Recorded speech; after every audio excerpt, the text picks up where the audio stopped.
Hi, Penny Lane here. In this video, I'm going to go over JobTread's integration with QuickBooks Online timesheets. First, in order to enter time for an employee or have them enter their own time, they need to be set up as a member.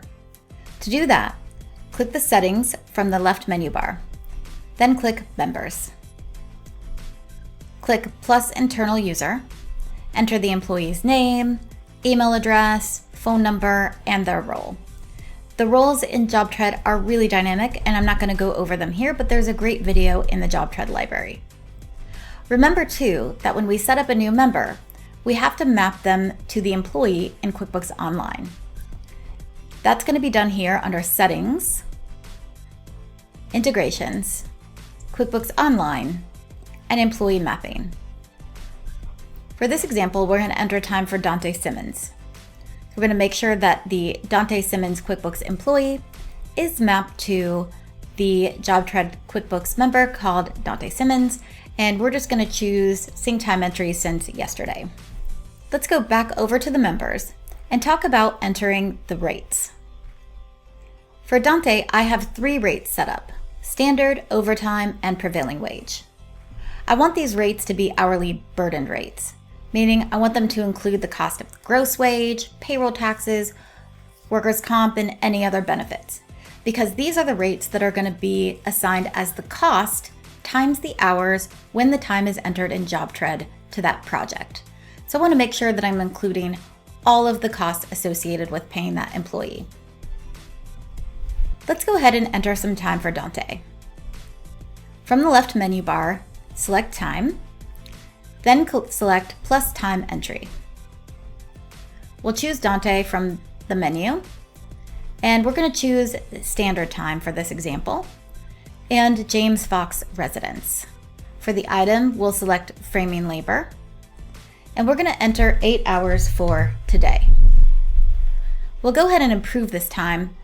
Only approved time will show up in QuickBooks Online, and then click Save.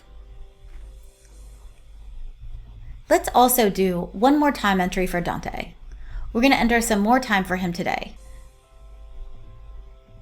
but we're going to make it overtime. We're going to say that he worked 1 hour of overtime. We'll approve this and click Save.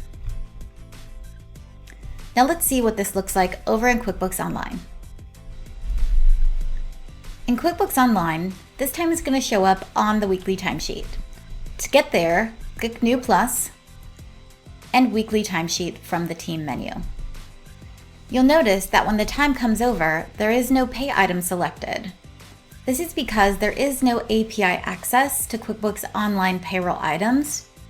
So once the time comes into QuickBooks Online, if you want to use it to remit payroll, you'll have to go to each weekly timesheet and edit the pay item. For example, this line item is regular pay, and this one is overtime pay. Once I've done that, I can click Save and Close, and now I'll be able to use this time in QuickBooks Online to run payroll. You might be thinking, wow, that's a lot of work, especially if you have a lot of employees.